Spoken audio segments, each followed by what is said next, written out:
Λοιπόν, θα τραβήξω ένα βίντεο μόνος μου, γιατί δεν έχω κανέναν εδώ να με τραβήξει. Είναι μακριά τα παιδιά που ψαρεύουν μαζί. Μόλις έβγαλα μια τσιπούρα, είναι γύρω στο κιλό 1.200.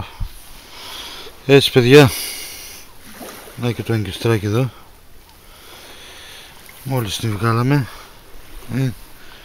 είναι ολόφρεσκια. Και να πω, ατυχαία δεν έχουμε ένα live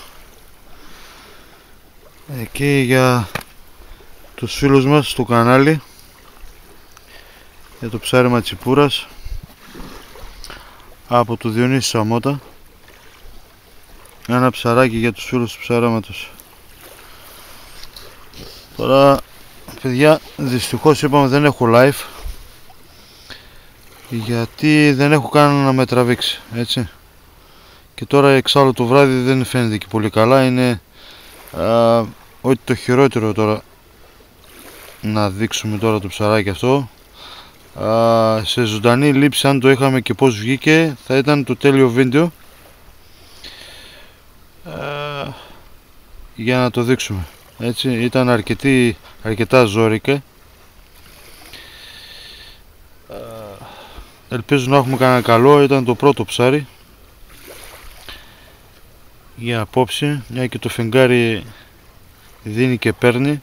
Τώρα δεν ξέρω αν μας δώσει άλλο ψαράκι, είμαστε τυχεροί. Τέλος πάντων, αυτό είναι το ψαράκι που βγήκε τώρα. Μια τσιπούρα special.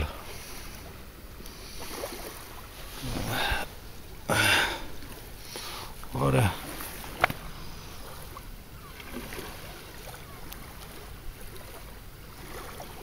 Μάλιστα. Κοίτα.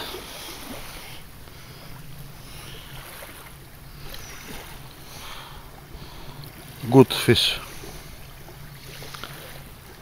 Πολύ καλό, ωραίο ψαράκι.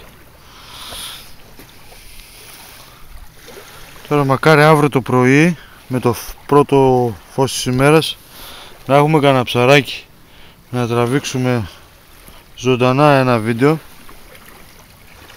για να δείξουμε και λίγο στον κόσμο τι γίνεται εδώ με τα ψαράκια, έτσι.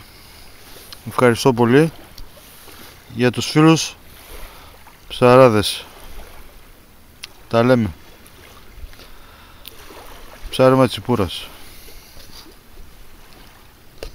Βραδινή λήψη, τι να κάνουμε τώρα, δεν γινόταν διαφορετικά. Οκ.